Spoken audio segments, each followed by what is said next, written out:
Hola, ¿cómo están? Este es un video de clase de historia, es una introducción a la historia y pretende responder 3 preguntas.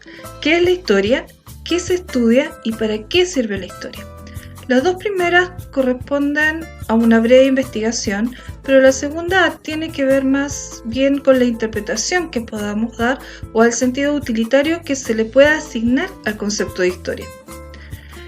La palabra historia tiene su origen bastante antiguo, en el siglo V a.C., en lo que era la Grecia clásica, los años en que vivió Pericles, Sócrates, Platón, Heródoto.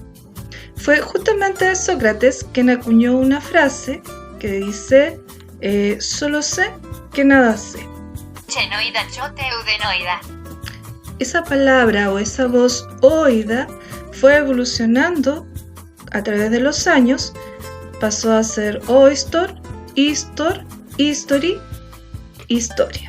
Y así es como llega al latín como historia y la conocemos en todo lo que es el mundo occidental, como una narración de hechos del pasado, de la misma forma en que lo define la RAE, ¿ya?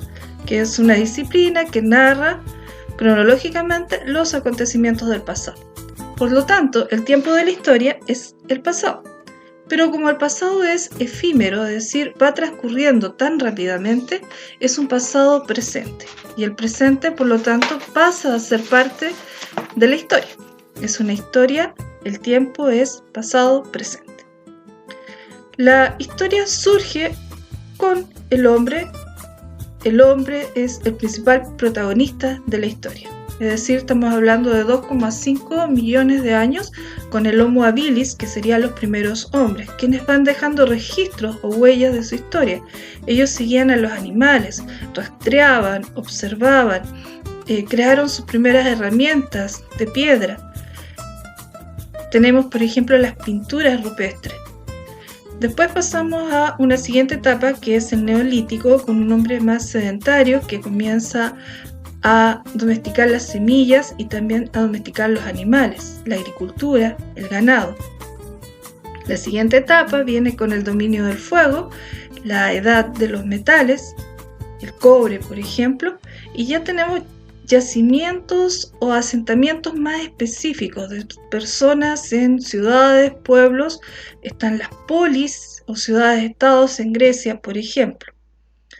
Tenemos a Egipto, Grecia y Roma hacia el siglo V a.C., ya totalmente establecidos, con tradiciones y costumbres, con un estilo de vida y también van desarrollando conocimientos.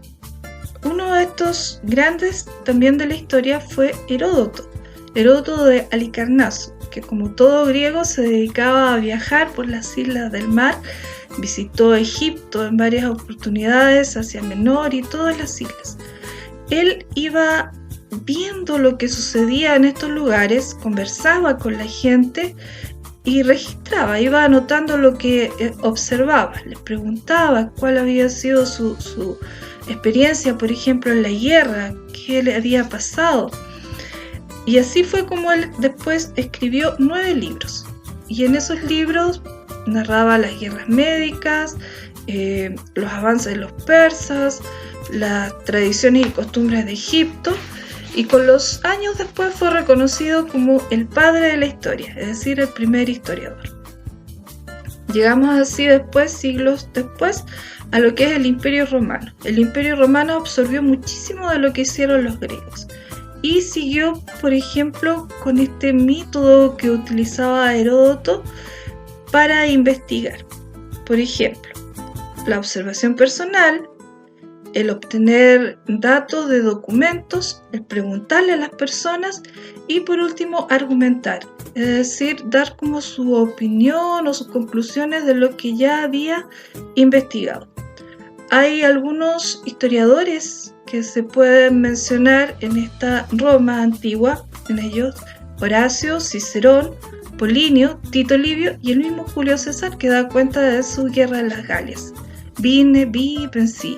En ellos enaltecían, por ejemplo, al ejército romano, sus triunfos, sus victorias. La historia, por tanto, es un constructo social y va contando, como ya se le señaló, todo lo que hace o dice el hombre.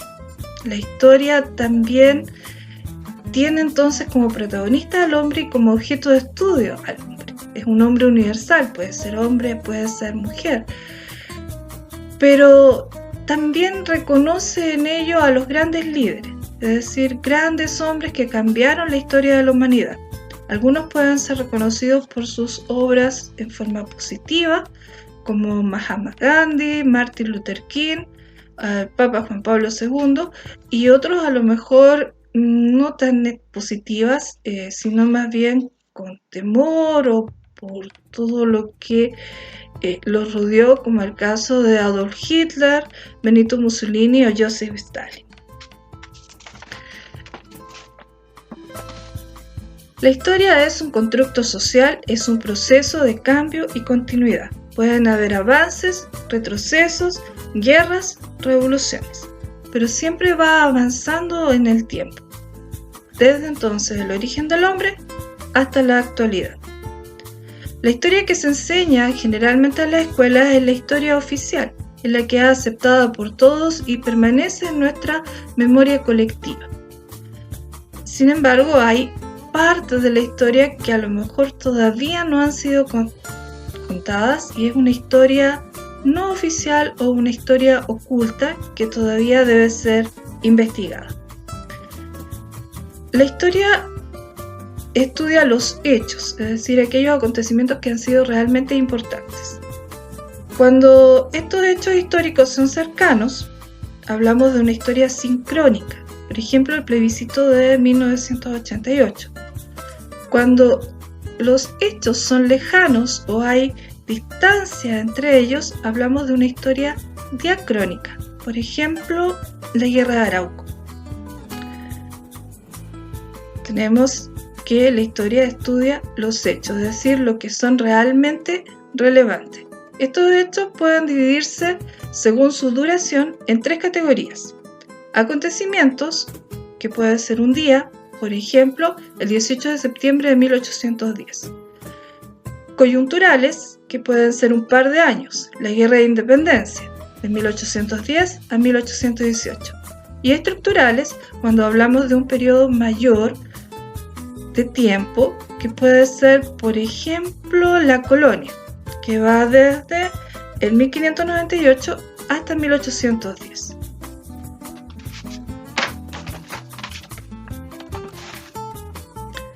Para lograr el conocimiento histórico, la historia necesita la ayuda de ciencias auxiliares. Estas ciencias auxiliares pueden ser la arqueología, la antropología, la geografía, la paleontología, entre otras muchas. Y también de algunas disciplinas, como pueden ser la numismática, la heráldica, la genealogía, la diplomacia, la filatería, etc.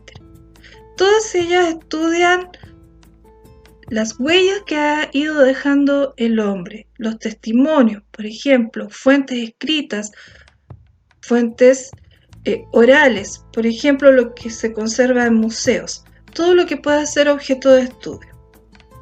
Y eso es lo que nos va a entregar información sobre la historia.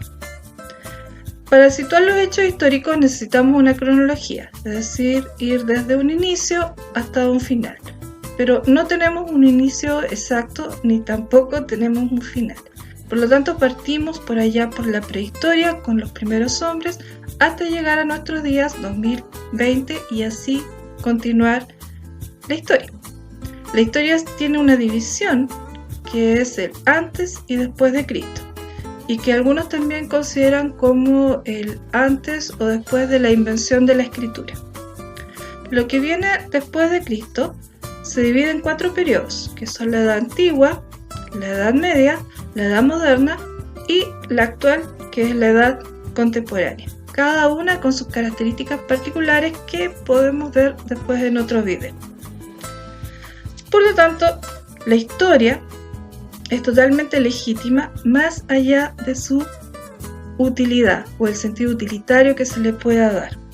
Según Mark Bloch, Es deber de la gente buscar en la historia aquello que no solo sea particular, sino compartirlo con la sociedad. Es decir, que el conocimiento no sea solamente para una persona o para enaltecer a una persona, sino para que todos los demás tengan conocimiento de lo que ha ocurrido. La historia nos permite conocer el pasado, comprender nuestro presente y proyectarnos hacia el futuro. Eso es muy importante. Según Huizinga, la historia es la forma espiritual en que una cultura rinde cuenta de su pasado. Y según uno de nuestros presidentes, la historia es nuestra. La historia la hacen los pueblos. Eso es por hoy, entonces, esta introducción a la historia. Hasta pronto, cuídense mucho.